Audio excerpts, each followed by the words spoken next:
Welcome to Home Education Matters, the weekly podcast supporting you on your home education journey.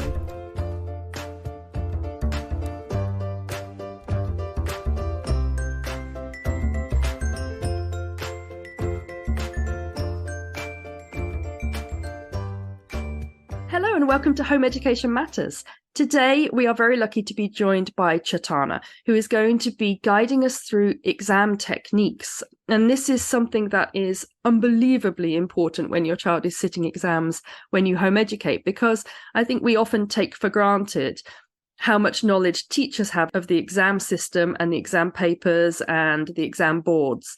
And it's almost impossible as a home educator to get that amount of knowledge of all the different subjects, because if you bear in mind that your history teacher will know lots and lots about the history specifications, all about the different history exam boards or the one that the school children will be sitting. But we as home educators would have to know this times 7 or 8 different subjects. So you don't have to do all that alone. We've got someone here to help you. So Chetana, over to you. Please tell us all about yourself and also how you can help us with our exam technique. Okay, so I'm Chetana Greenwood. I have been homeschooling sort of on and off now for 18 years. I have neurodivergent children. So actually exams were like a massive mountain for us. And so very quickly we learned just generally how to survive them. Background is I've been mainly a trainer, but with homeschooling, I ended up helping some other kids who were also neurodivergent. And what we did is we prepared them for exams, and I've done a lot of reading and scribing and invigilating. So I'm like quite up to speed with what happens with that. And what I was noticing is that some of the kids managed to completely not answer any questions when they were taking their exams. And it wasn't because they didn't know it.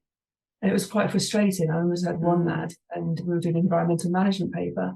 And I think he actually managed to dance around and not answer any question, even though he had a raft of knowledge there. So what had happened? It's so frustrating, isn't it? Disconnect. Yeah. So somebody hadn't sat down with him, wasn't someone I'd worked with, and explained to him that a describe question is something different to an explain question. And if you explain your describe questions and describe your explain questions, you're not going to get any points. And that's basically what was happening with him. So I don't know, maybe 2-3 years on, I now work with neurodivergent kids, doing GCSEs and sort of chunking them right down and doing it in a way so they just get the information that they need. And exam technique is like a massive part of that and something that I'm asked about a lot. Yeah. It's so frustrating, the exam process, because it feels quite often just like a hoop jumping exercise, and your child can know so much about a subject. But if they don't get it just quite right, if they don't answer the questions in just the right way, if they don't define the keywords using just the right words, they can drop marks. And I find it really infinitely frustrating that the assessment process is like that. But unfortunately, that is the assessment process and we're stuck with it. So obviously any advice you can give us that helps our child jump through those hoops more efficiently would be great. Basically, in the day, what's written on your bit of paper needs to be the same as what's written on the examiner's bit of paper. Yeah. If you can marry those two up, then we're good to go. Okay, so how ridiculous, though, isn't it? Honestly, I'm going to try really hard during this podcast not to rant about the exam process, but just anyone listening, trust me, I have lots of internal rants that I'm doing right now. But I will save that for, and maybe I'll do a whole other offshoot podcast where I just rant for 10 minutes as a kind of monologue about the exam process. But no, I won't. So Chetana, please. Tell us, relax my brain on this one. Okay, so there is loads that you can do.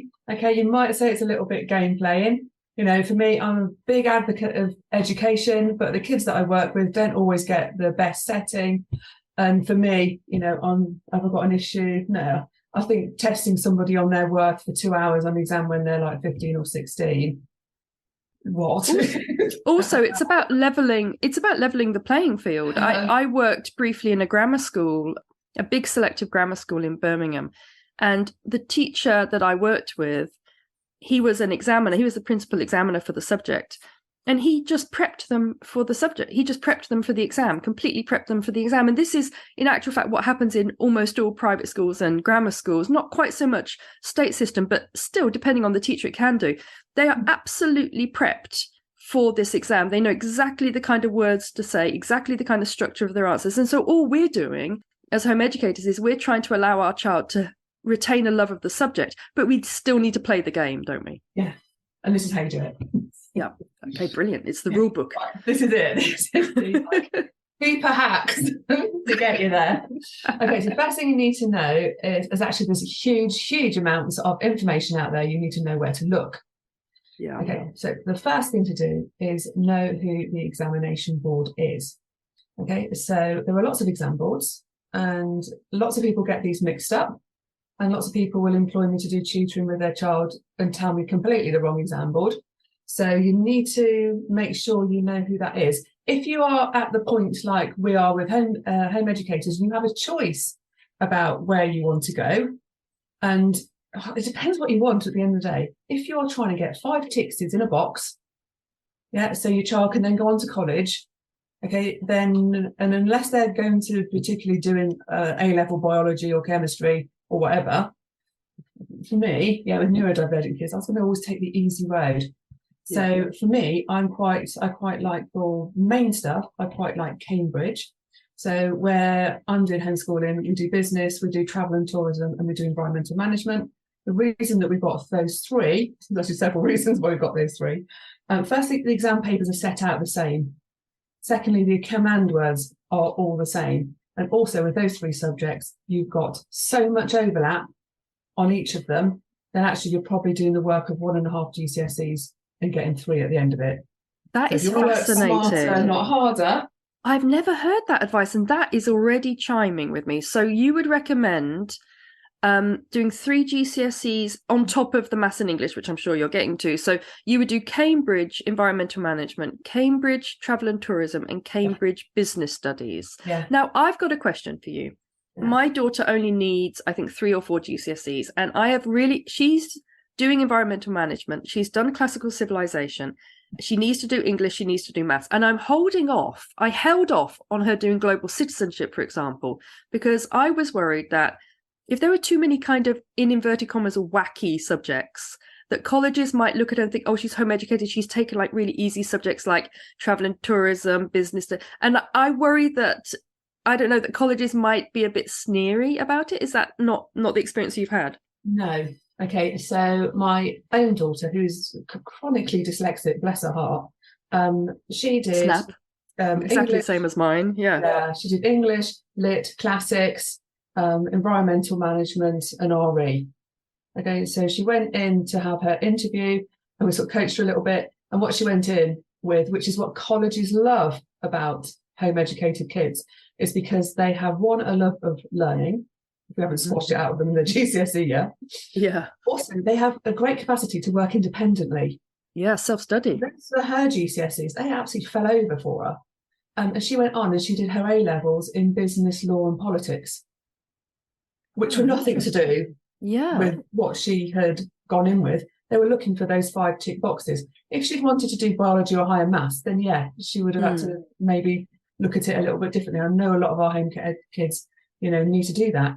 So yeah, have a look at what you actually need. But what you do GCSE doesn't have to be what you do at A-level. And now she's gone on, she's got a politics degree and she's doing her PGCE to become a history teacher. So that's really good to know. So actually what I'm calling is degree in history.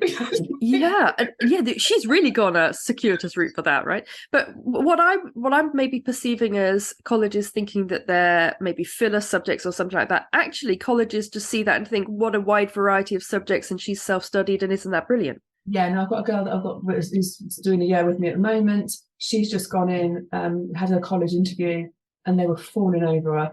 And those she's doing English, maths, and those 3, she's going in with 5.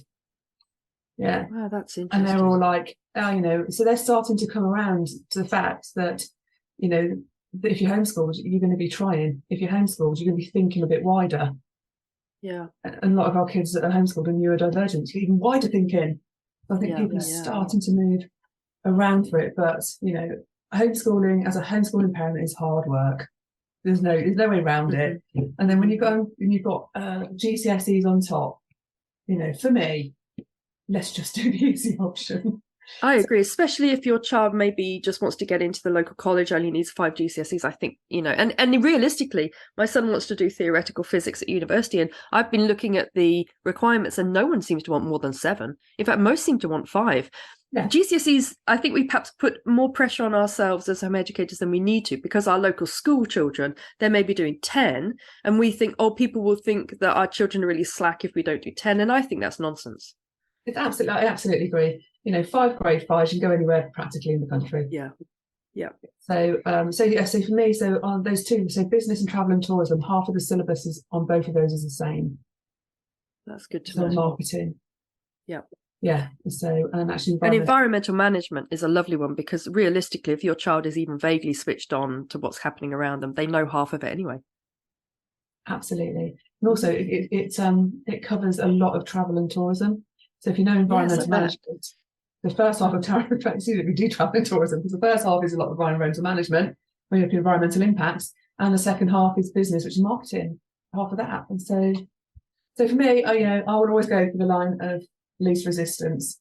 Yeah, and just try and make our lives as easy as possible. At the end of the day, definitely. I want to preserve my relationship with my teenagers, because those are very much challenged, I think, when you're going through that GCSE year. Yeah, so homeschooling shifts, doesn't it? Home education tends to shift, I think, when you get to GCSE study, and all of that lovely, cuddly, feely, fun stuff that you did in the primary years, where you all just made volcanoes on the kitchen table, and then you're like, we got to do past papers, and it does take a bit of the joy out of it, doesn't it? It does. So if you have a choice, I say choose carefully. Yeah. So if you want to have an easy route, then that would be the one that I would suggest that you did. Okay. Secondly, you'll be amazed this, and actually know how many papers there are, because I have a lot of people coming in, really 3 weeks before the exam, thinking there's actually only one paper, and I'm like, okay. So it is a minefield, though, isn't it? Navigate. I was printing off past papers the other day, and they've all got regional options, and the sciences are really confusing, because you've got the combined science, and then if you're doing the individual science, you have to print off a combined paper that says combined on the front, even though you're not doing combined, and it's like, oh my god, it is very stressful. Yeah, absolutely. So a good exam centre, though, when you apply to your exam centres, they will tell you how many sittings you've got, won't they? I mean, they'll say, okay, these are your 3 dates or something. A good exam centre will do that. Yeah, they would do. So know how many papers you got and what they're about. So that's the reason I like Cambridge. Your first paper is about, do you know stuff? Yeah, have you got the knowledge in there? And your second paper is about, how do you apply that knowledge? So, and also, one of the first things I sort of talk to them about is, this is what you've signed up for. These are papers, this is what they're going to test you on, this is what we're looking at. And then I'll also show them the grade boundaries as well, because Cambridge, historically seem to have lower grade boundaries. Yeah. Which means that you can then get a higher grade on it. You're going plain. Okay, so so make sure what your theme is, right, and so you know what you're doing, and that they know what they're doing. So when you say paper 2 is normally apply the knowledge, I'm guessing you're meaning things like case studies, source work, that kind of thing. Yeah, so they're all very good. Homeschool is very good at collecting knowledge, aren't they? Really good at it. So but your second paper will always test, okay, so you've got all that knowledge. What are you going to do? That's always harder. That is always how are you going to put it together? And of course we've got the option. So, so that's something like environmental management just goes in units, doesn't it? But you need to start and I don't know, sort of stick them together a bit more. Because if you've got a question on wood or tree, that could be any unit. It could be coal in unit 1. It could be atmosphere. It could be energy. It could be deforestation. And you have to sort of pull all those things together. And I think that's what the paper 2 is trying to do. Yeah. So if you can, when you're teaching and going through it, just actually try and make those connections. So I did a whole section on a tree, because a tree just covers so many units. You put all that information together. Yeah, and that's actually because the environmental management textbook is very dull, and so that's quite a nice way of making it a bit more interesting, isn't it? I don't do them. So yesterday we were doing water cycle, which everyone's going So we made clouds in a jar because the home schooling is alive and kicking. I turned the water cycle into a gay love story when I did it. I taught it as two raindrops. I can't remember their names, but it turned out that they were trying to be reunited into the sea, and they had a different route to the sea. Oh, it was the most beautiful gay love story I've ever done, and it was And my daughter was totally on board with it, and now knows the water cycle back to front because she associates it with these two characters that were trying to get back together. You just got to find that way. So, and I think as homeschoolers, that we're terribly privileged. That actually, that if you can think a little bit outside the box, then amazing things can happen. And tailor it to your child's interests as well. What matters to them helps. Yeah, absolutely. So then we'll say, the next thing I'll say was like divide up your subjects that need to be learned. So whenever I finished, this is like a bit anal actually, but after Unit 1, I then have got collected, all the questions on past papers to do with Unit 1. That's what I do. And there's no shortcut for that work, to be honest. It is so helpful. But, GCSEs are finite, and something like environmental management has been around for years and years. But there's only a certain number of questions they're going to be able to ask, which means they're going to get recycled. They do. So therefore, the more past papers you do, so I see that a lot of people, and certainly towards him, Easter onwards, be doing full past papers, absolutely. But in the meantime, be looking at what all the combinations that they might have asked me, on this section. So then when you actually get to past papers, they've probably done them before, and when we get to the exam, there'll be a version of it, and you'll be like, I've done this. I did this with my daughter with RE. We did every past paper there was, and on the day, there wasn't one question that she hadn't done. Yeah, RE. I used to examine RE, and it is the same question, pretty much the same again and again and again. Yeah, right. And then start collecting your past papers, but start collecting them and then dividing them up into your units until you get to a stage where you need to be, because we do need to work on sort of resilience of writing for 3 hours. Yeah. And I think sometimes people like to forget that a little bit. Right. Okay. So multimedia for revision. Okay, so this is a bit controversial, and if I speak to teachers, they get very upset about this. But I found great value in finding out just their preferred way of learning. So I thought teachers, when I trained to be a teacher, it was all the rage to know the different learning styles. We used to have a little letter next to their name in the register to say what learning style they were. Is that now gone, has it? Yeah, it's not so much in fashion. No, it's too much hard work, to be perfectly honest. Yeah, it was very hard work with 40 children. They all had different learning styles. Yeah, absolutely. And everyone learns a little bit, with all of them. But the kids that do neurodivergent kids, high read write is not their preferred method, which means visual spatial learners. It's a completely different approach to learning. It's like it's like a whole different routine completely, isn't it? I think it's fascinating. And if you've got ADHD, then you're going to be really high kinesthetic learner. Yeah, and that's one of the indicators for it. So you can look at someone coming in, just before we start work, and I'll just have a quick look at where your learning style is. And it'll come up really high kinesthetic, and you're like, oh, okay. How do parents find out their child's learning style? Because I know some of us have a kind of sense of it, but is there a way that they can? Yeah, if you go online, and I expect you're going to probably post in links and things at the end, but there's something called VARK, which is VARK. There's visual, audio, reading, and kinesthetic. And if you do the one for younger people, and they have to answer a bunch of questions, the only thing I say with that, especially if your child's just come out of school, that they are going to have been sort of brainwashed a little bit. So what they'll generally do is they'll answer the questions in the way that they think that you want them to answer them. Oh, that makes me sad.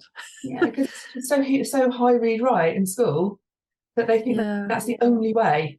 So often I say to them, I'm going to give you this quiz, okay, and I want you to imagine this is a perfect world.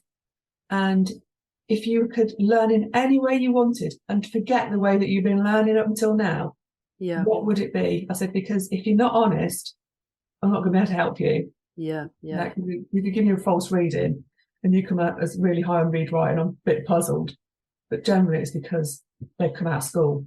Yeah. That's their sort of normal. That was name. Forced normal. But textbooks, they can be quite full on, can't they? So, GCSE textbooks, that's another rant, but I'll try not to have it for too long. It's almost like the authors have decided to sap all the joy and interest out of what are quite often quite inherently interesting subjects, and they've decided to do that, stick it in a book and make children read it. Like GCSE textbooks, I'd like to meet some of the authors of GCSE textbooks and say, what were you thinking? I did meet some, because I went and did some like teacher training on classics. I need to teach classics civilization, which is such an amazing subject. A little bit like Marmite, which is a shame. But no, and then I came away just really quite deflated, actually, because one of the things that they said is, because everyone's saying, right, hey, how do we get our kids through it? What do we need to be doing? And their answer was, well, not all of them are meant to pass it. We want some of them to fail it. That's cool. Yeah, let's move on, because I'm going to rant otherwise. Anyway, so, there are loads of other things. Now, if you are a homeschooler, right, your best friend, if you haven't discovered it yet, you soon will do, is YouTube.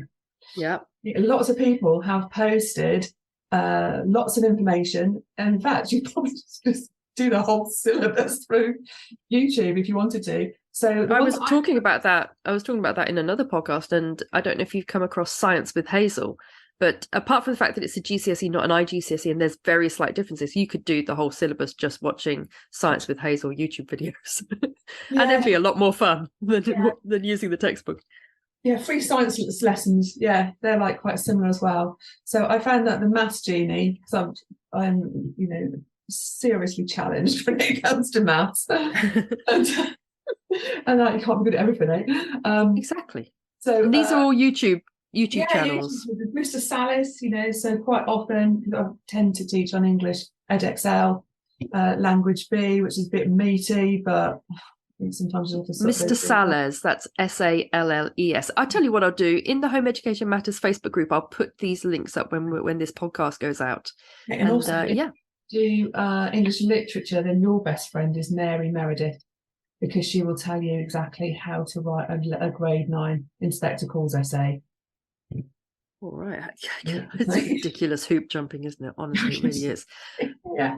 So, and obviously there's no need to do English literature, because nobody ever wants it, unless your child absolutely loves English literature, and then it's a brilliant one to do, obviously. But English language is the one. Maths and English language are the two that colleges tend to want. Oh yeah, absolutely. Yeah. So and I do tutor some kids that are in school, and they didn't even know that it's two different subjects. No, they don't. Yeah, I know. They don't. They don't. What do you mean? There's like 4 exams for English. I'll go to English and English literature.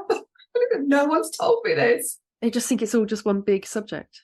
Yeah. In actual fact, a lot of the English language exams are very like English literature. That's one reason I like the Cambridge English Language, because it does feel like it's an English language exam. Whereas some of the Edexcel English Language, which my son did actually, feels very like literature, what with the anthology and things like that. I mean, it feels very literature based. Yeah. Whereas the Cambridge English Language does feel a bit more like functional, practical English language skills. Yeah. So there are lots what else have we got? Things you can do. So if you haven't found Kahoot yet, you can. I've never heard of Kahoot. Oh, mate. So I'm missing out, aren't I? So I reckon you might be. So Kahoot is like a multiple choice, a bit like Quizlet, those sort of things, but quite visual. Now you can make your own Kahoots. Or you can borrow somebody else's. Okay, if you borrow somebody else's, just check the answers for you, because actually anybody can just post a Kahoot. and when you're teaching in a certain way, you sort of tend to ask the questions that would make sense to your class. So someone could have gone on Kahoot and said, what is the water cycle? And someone else could answer, it's a gay love story. And no one else would understand what they're talking about. So Kahoot is spelled with a K at the start, not a C. Kahoot. Now, you can find, you can just go and you can just like search, what do you want to have a look for? So I could search for, I don't know, GCSE persuasive techniques, and it would come up with a load of them. So what I do, because I always will cut corners wherever I can, and I haven't got 10 days to do loads of Kahoots, is that I will take a few of them, have a look at the questions, pick the ones that I like, duplicate it and make my own. Okay, so these are very popular if you've got a group of homemade kids, because they go on their phones and they do it as a quiz and somebody wins. So it's like quite interactive, but you can, I do assign them as homework. Yeah, so you I can like keep it. Do you know, while you're talking, I've just, because you are like the kind of GCSE guru, and I've realized I know exactly what I'm going to call this podcast. I'm going to call it Exams Hacks. Exams Yeah. Hacks, Exam Hacks, Exam Hacks. Because Yeah. you're just all about the hacks, aren't you? All about the like the savvy routes in. I like it. It's very good. So the kids I work with, they just got this joke that I never do any more work than I have to. They're right. Work smart. Work smarter, not harder. Absolutely. So Kahoot is a great gateway. It's very interactive. If you're a visual learner and if you're a little bit competitive, then that's a good way in. Your Quizlet is more like flashcards. Yeah. So and I do use them sometimes, but I sort of the general consensus is they'll come in and go, "Are we going to do a Kahoot today?" And then I can put in lots of information. Right. So the only thing I'm going to say to you, if any of you are out there teaching and you're using Kahoots, is there's a button on it which tells it to randomize the answers. Because if you've got dyslexics, I'm telling you, never turn your back on a dyslexic, because what they'll do is they'll learn the colour of the answers rather than learn the answers. Every shortcut available. Every time. They are dyslexic. My daughter is extremely dyslexic, and she is. You could set her in the most complicated world and she would find a route through it. They learn these amazing shortcut routes to like success. I honestly think that being dyslexic is one of the hidden superpowers of the world. I think we should just leave them to run stuff because they are just so brilliant. I think that's just so important. So even on LinkedIn now, there's you can put hashtag dyslexic thinking as one of your strengths. I like that. I've not heard of that. Really important. Yeah, I do too. Branson's just introduced it. So now, and then people start to look for that because they're now realizing that actually their breadth of vision and the way that they look at things differently. Yeah, the way they can discover patterns and find solutions and routes. It's amazing. I'm very envious because I have a very got dyslexia. Is it really that much? Because I thought it was 1 in 10. So yeah. I have a very left brain linear kind of approach, and sometimes I feel decidedly sluggish next to my daughter. Yeah, absolutely. Yeah, so so the world needs them. Yeah. So sure. That's like my mission in life actually is to celebrate neurodivergence. That actually it's not a learning disability; it's something to be celebrated. And if you put them all together, they do amazing things. I'm really seeing that at the moment. We interrupt this broadcast to remind you to like and subscribe to our podcast. And don't forget to join our Home Education Matters Facebook group, where you can find details on all our podcasts, any links or resources mentioned, chat to our guests, request upcoming podcasts, and even come on the podcast yourself. Do join us over there. Okay, so back to this, audiobooks. Okay, so if you've got a reluctant reader, then audiobook is another option. Okay, they won't want to listen to the audiobook because they'll be listening to Brucey and all those sort of things on their iPods. So what you do is when they're in the car and they have no escape, then you put your audiobook on. That's what we did all the time for history, because it's got a lot of like content that it's nice to sort of go around the subject. And we used to listen to History in an Hour audiobooks, and we used to listen to them on car drives when they couldn't get out.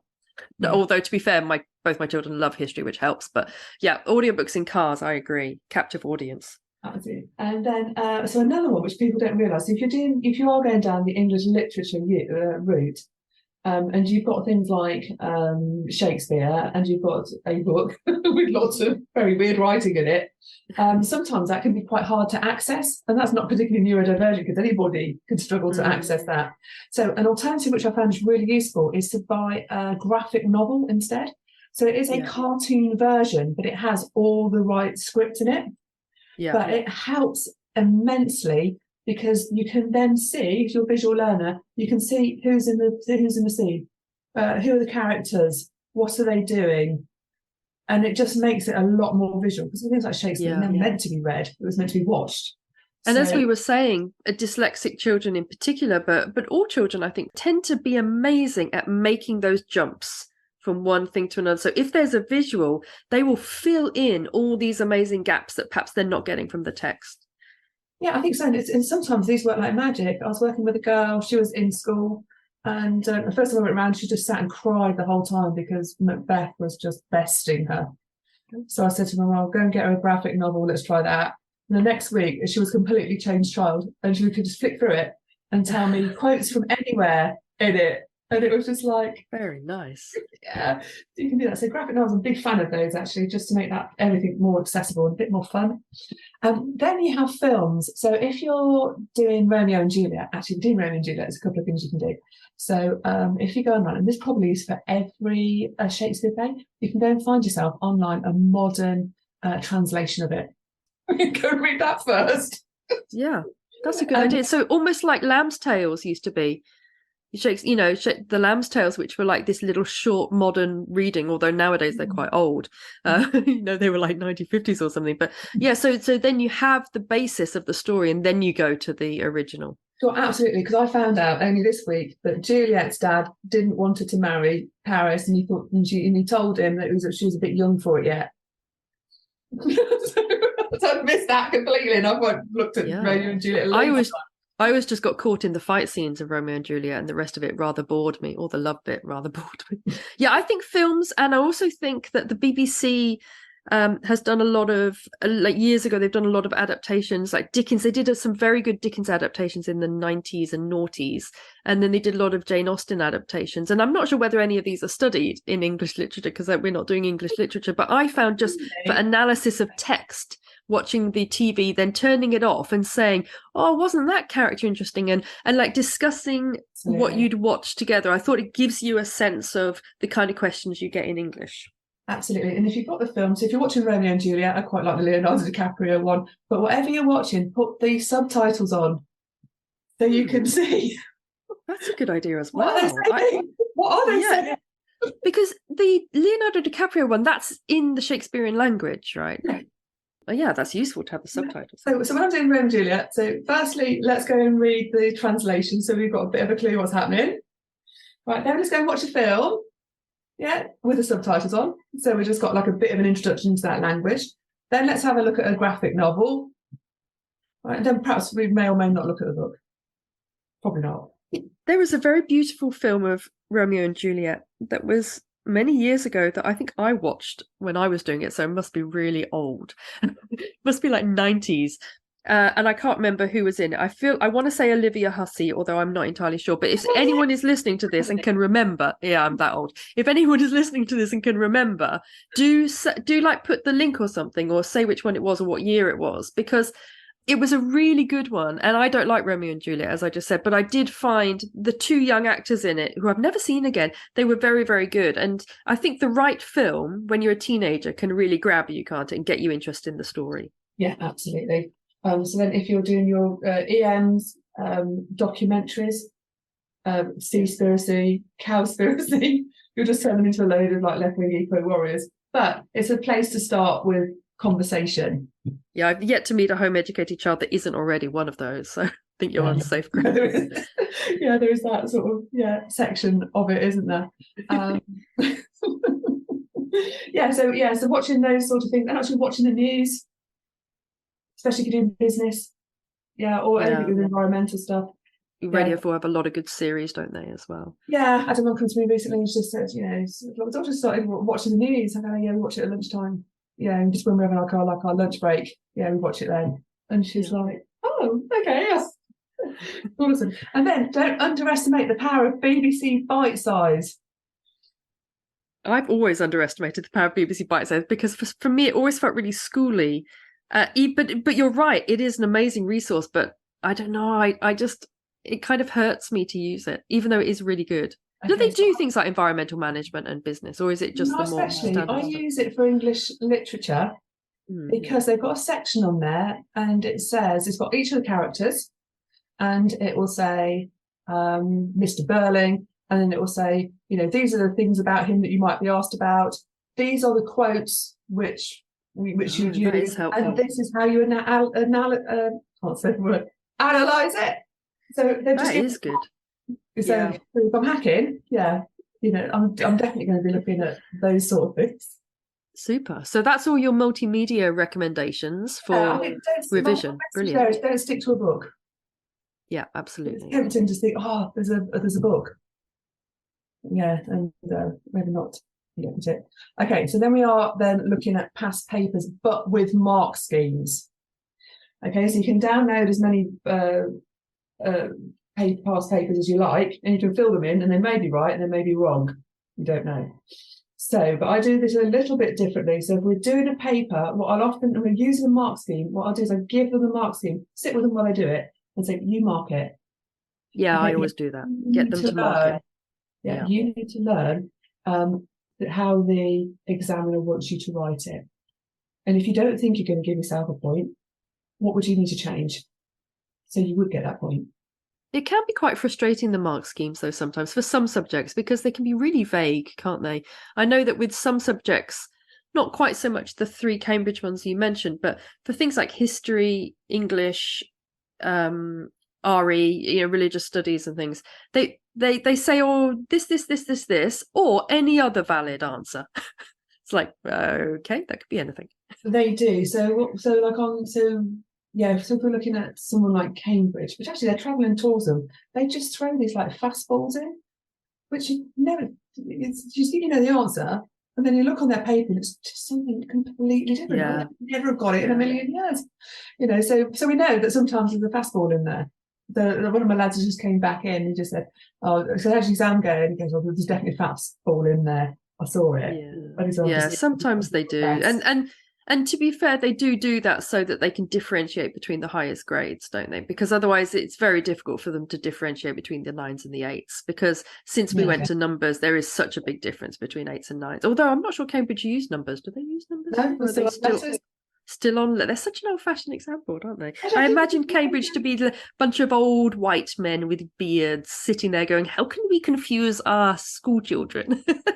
I think it's because they're international exams, so they go out all over the world. That's probably why the mark scheme's a bit lower, because a lot of kids taking these exams, it's like English probably the second language.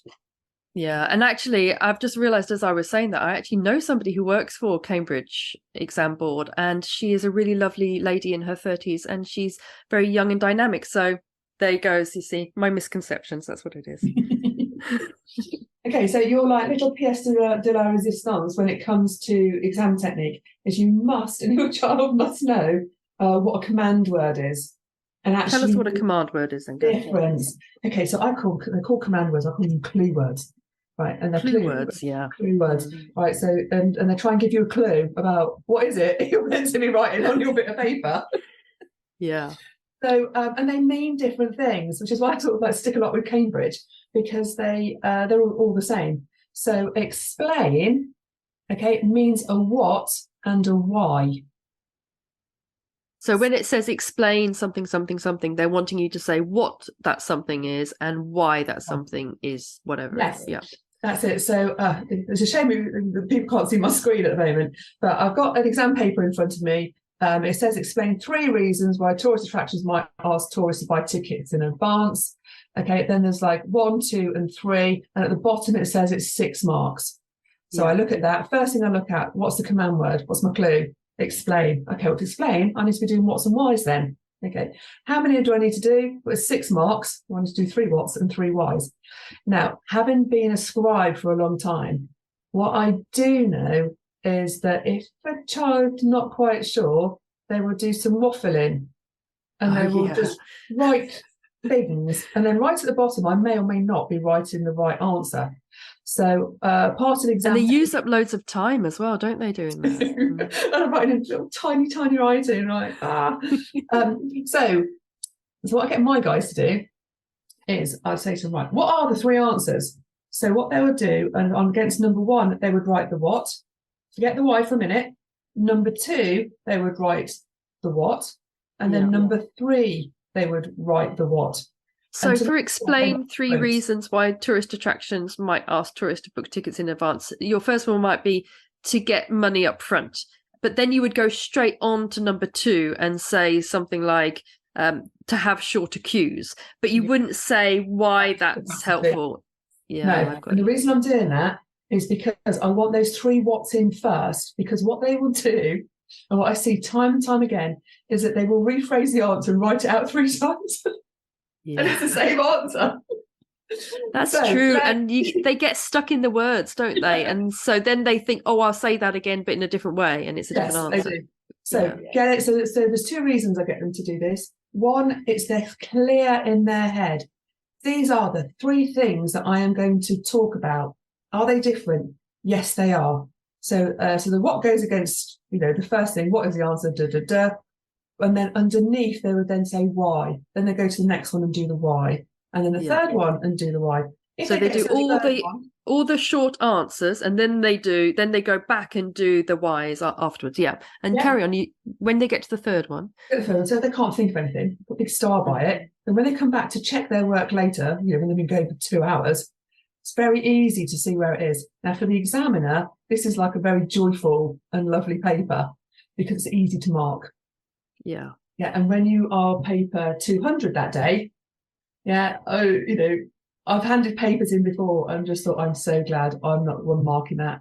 So if they're having to read through your answer 3 or 4 times to try and work out whether you've even answered it, that's going to be hard, isn't it? So you can make it. So I've got this thing where I say to the kids, keep it simple, stupid, kiss it. Just keep it simple, stupid. Kiss the examiner. And it's easy, you can see, what have I got in front of me? So you're saying that if you can't answer the third one, put a big asterisk next to it so that when you're at the end of the exam, you're flipping through and you can see where you've got blank spaces to answer. Yeah. So when I'm flipping back through, I would check my big stars first, see if anything else is coming through. Do you know what? The other thing I'm going to say, and I tend to do this with my dyslexics because they're very good at seeing the old picture and they're not very good. They can't see the wood for the trees when they're in the forest. So what I always tell them to do is when you've got a paper, read the whole of question 1. So question 1 will be 5 parts to it, A to E. Read the whole thing through because often there's questions often flow. So often the answer to question 1 is in question is part D. Yeah, that does happen in environmental management for certain. Yeah. And so what I see, and this is from where I work in scribing, that they will answer all the questions in the first question, and then I'll just rewrite it out again and again and again as we go through the other questions. So this is like a way to say that if your brain needs organising because you've got ADHD or autism or dyslexia, this is a great way to do it. Also, I'm a massive fan of highlighters as well. So make sure what it is. And sometimes I might even get them to translate the question.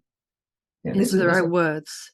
Yeah, into your own words. Actually, what are they asking me? So if you read all that first question through, to environmental management, what are they asking me? What are they testing me on? Oh, right, they're testing me on the atmosphere. Right, atmosphere brain on. Let's go. Yeah. So that's explain. Explain is what's, and then go back and do whys. And then you describe actually is facts. Give me 3 facts. On it. I know. So if it's like describe 3 things and it's 3 marks, it's 3 facts. Yeah. What if it's 3 things and it's 6 marks, or doesn't that happen? Or would it just be more? No, it doesn't happen. Okay, great. If it's 6 marks, it's 6 things. Gotcha. Yeah. That's good to know. Okay, and then you've got suggest, which means from your own knowledge. So that's the one. Those are the questions where they say or any other valid point is right. So suggest is a bit more like waffly. Yeah, well, it's just like, what do you know? What do you know about it? Tell us what you know, kind of thing. Yeah. So then you can add extra bits in because they're always like amazing conversations over the year. So you can do those. Then like you state, just straightforward, or give, those sort of things are pretty straightforward. But so command words. So I've just gone through the Cambridge ones for the straightforward exams. Look up your command words. So if you wanted to put it, I've got the link to the one for Cambridge, and just make sure that you've got those. Yeah, just make sure. What we'll do is we'll put that link in the Home Education Matters Facebook group, and then anyone who's listening to the podcast, what I'll do is I'll do a post for this podcast, and then people can come on the Facebook group and see all the links that we're referencing. Right. So the other thing is time management. Okay, so when kids are in school, they spend a lot of time writing things, so they've probably built up those skills a bit more. If you're homeschooled, perhaps you don't do it so much. So I would say that time management is as crucial as getting your exam technique in right, because you can have the most amazing exam technique, know all your stuff, and then you run out of time, or your hand starts hurting, and I can't cope. Yeah, and it all goes. It all ends up in a hot mess. So I would say that your resilience needs to be built up. that you're practicing several papers at home and start timing them. Yeah. Yeah. So, and then you should, always pay attention to the number of marks, like I said, because that will be a clue about how much time you should be spending. So I see a lot of kids they have a 1 mark question, but it's something they know. so they'll write loads on it. Yeah. It's 1 mark. So theoretically, does it work vaguely where if it's 6 marks, you should be spending about 6 minutes? Is it similar, that kind of mapping? I think a lot of them, very, very much work that way, don't you? Because the kids I work with, we've all got extra time. So we probably spend we're spending extra time reading it through or... Yeah. So prepare what you can. So controversial probably, because you're an English teacher. Am I an English teacher? Yeah. No, I taught religion and philosophy. I love English. I know, but cool. be controversial. All right, okay. So I would say that you can actually prepare a lot of your English exam before you go in. Mentally. No, properly. I mean, you can't write it down on notes and take it in. We can't, but there are some sort of hacks on it. So I'm going to talk about Edexcel B, because I know a lot of homeschoolers will do that. Yeah. Okay, and you've got 3 sections. You've got your section A for analysis, then you've got your section B, which is going to be a speech, a letter, or an article, and then you've got your C. Okay, so a lot of them will like to do description, and I know some people do stories. For me, I would say that was GCSE suicide, because how do you fill it all in 400 words? If you're really good at it, then go for it. So for me, that would then leave argumentative essay, which if it was me doing it, I would do that one. Because you can get 100% marks on it just because you pick up so many marks for your layout.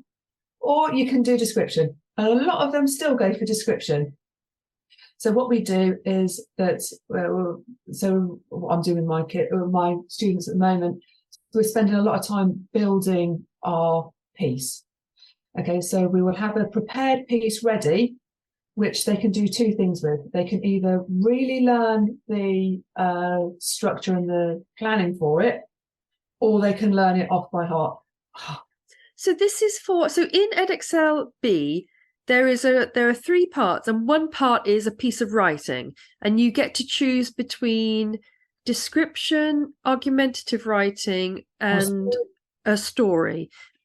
And you're saying that you can actually, but they'll ask you a question that you then have so they'll ask a question like, oh, the title of a rainy day or something. I don't know. I'm guessing is that how it works? But you're saying you could actually prep for something that's kind of vague that you could actually put into most things. Absolutely.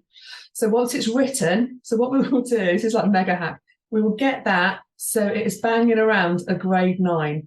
Okay, it's a super piece of writing, and we've probably spent a month actually working on it. And then they will and then the art then is, how do you adapt it? Yeah. So, but to the question that they're asking. It's something nice and generic. Woodlands, beaches, great. Okay, what examiners don't like is they don't like dreams and they hate zombies. So if you avoid my daughter's always trying to put zombies into everything. So does every other kid apparently that takes GCSE. I think that's telling us something, though. I think that's telling us something. It's interesting because my son did Edexcel B, and his tutor said exactly the same thing. He got him to invent like 3 or 4 characters that he knew very well, and some sort of scenario like being on a bus or something. And he said invariably you can fit the descriptions of the characters. You're going to be able to use pretty much any kind of writing.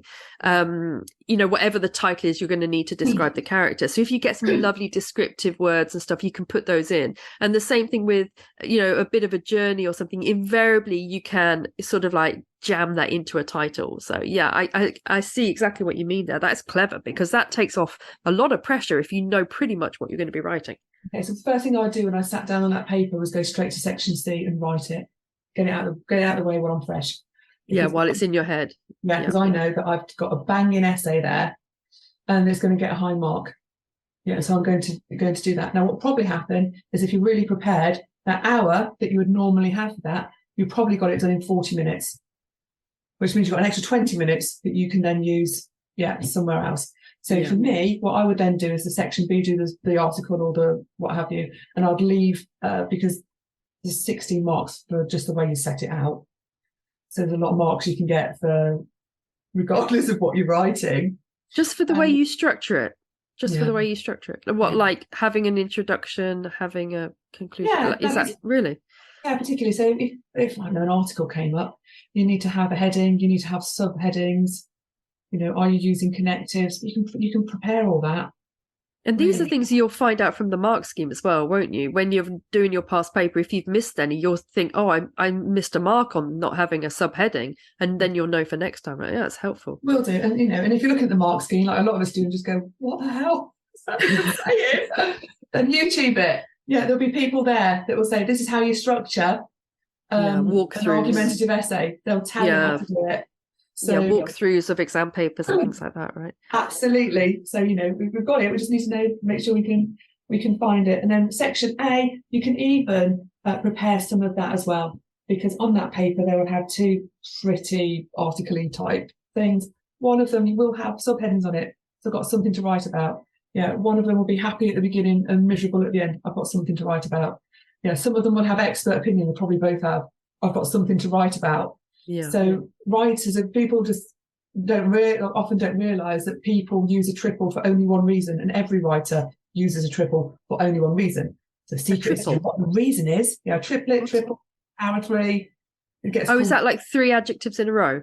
Yeah. So it's memorable. Yeah. So that's why you do it. But everyone does it for the same reason. So if you want to look at analysis, what you need to be looking at is, why are they doing it? And then you've got something to write about. So you just look for when they use 3 adjectives in a row, and you know what you're going to say about that, because you know they're always going to have something that has those. Yeah, cool, good hack. Yeah, so because with English it's either easy or it's hard. Yeah, there's nothing in the middle, is there? People either really good English or they struggle with English. They're like maths. Yeah. There's nothing in between. So if you can do some adaptations for it. And then if you're not sure, there are lots of people that you can send off your paper and get it marked by an examiner. I think it costs you like 25 quid. But for me, I would do that just so I had somebody that actually properly knew what they were doing. Yeah, I do. What I tend to do is I will mark a couple with my child, we'll mark them together, and then we'll get one mark professionally, so I know that we're not completely wildly off beam, and then we'll carry on doing them ourselves. And that way, like you say, it's not that much. And if you approach any half decent tutor, they'll give you a rate just to mark it. And there's also the Mark My Papers website, which is quite expensive, I have to say, but that is literally all that they do, is mark exam papers. Yeah. So, and that'll just give you like a little bit of confidence as well. I think sometimes when you're homeschooling, you're just hoping for the best, aren't you? Yeah. No, I'm not doing it right. I'm not really sure. It's difficult to know where you are sometimes, isn't it? Yeah, and then you're going to make some allowances for the fact that your GCSE year is going to be hectic. It's going to challenge your relationships with your teenagers. When they're in a situation where they're full of hormones and trying to be more independent, and then you've got all this extra pressure. So, just being a mum is hard enough without then being like a teacher as well. Like, you're doubling up there. Exams officer, chauffeur to the exams, every kind of hat you get to wear as a home educator during exams, don't you? So I say, it's just exams, preserve the relationship with your team, because that's like, a lot more important. Exams can be reset, but absolutely. If you irreparably harm your relation. Sorry, say that again. Yeah, if you do your prep properly, then and take out the worry about it. So with the girls that I'm working with at the moment, my aim is when we get to exam day, they're just give me the paper so I can just fill it in. Yeah. Because I just never want to do it again. Just get on to the stage where just give me the paper. What I always say to my children before any exam is, I always say that the examiner is examining me and not you. They're examining how well I have prepared you for the exam. So if you do badly, that's really on me. If you do well, you can claim that for yourself. But if you do badly, don't worry, I'll take that. Yeah, and then one little tip I read somewhere, that if you feed them blueberries before they go into the exam, that increases their brain capacity by 30%. I have no idea if that's true or not, But I feel like there's got to be a neuroscientist listening to this, pulling a face going, what the hell? But I love that idea. In politics, I'm going to claim it's true. Claim it. I mean, blueberries are wonderful. They're a superfood. So, I'm not sure about, I don't know how you could expand your brain capacity by 30%. And I don't even know what that would look like unless it starts eking out of your ears, which would probably get you extra time in your exam or special measures or something. So yeah, eat blueberries. It could do, but if it's psychological, so I just gave her these blueberries and told her that she's going to do much better in an exam. She told me to get them. Exactly, it's psychological. It's just that boost, isn't it? It's that boost. Yeah, yeah. So that's sort of like, just like a little glimpse into my like exam hack world. It is really. It strikes me as an extremely efficient route towards exam success. And the thing is, the more efficient we are, and the more our child feels that they've got it, then I think it just makes them much more confident. And a confident child and a happy child and a relaxed child will do better at exams. Yeah, absolutely. And if I can get a love for the subject. Yeah, I think retaining a love of the subject, if possible, is brilliant. Getting a high grade, if possible, is brilliant. But none of those things are as important as the whole rest of your home education journey. No. So, Chetana, brilliant. I love it. You're now my go-to exam hack woman. So where can any of our listeners find you on social media or websites or whatever, if they want to? So I have got a Facebook page, which is Learning Support Hampshire. And I've also got like a group, and it's called GCSE Dyslexia and Me, which you're welcome to come and join. I'm joining that one. Yeah. Do you do online stuff, or is it just in person? No, I do online.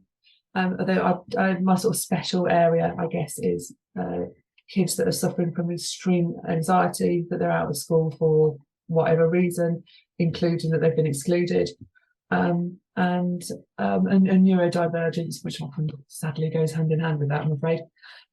So I sort of specialise in those, which is why we get all these hacks from. Yeah, because it just makes me to keep it as easy. And actually, at some stage I might even talk to you about how do you bridge kids. So when they've got loads of trauma from school, mums will bring them out and say, that will solve it. And then they suddenly find that they're not doing any work at all. And I would love to do a podcast on that, because I am in the Homeschooling UK group and we get posts on that daily. Well, yeah, you would do. And what's happened is all the trauma from school has actually stopped them learning.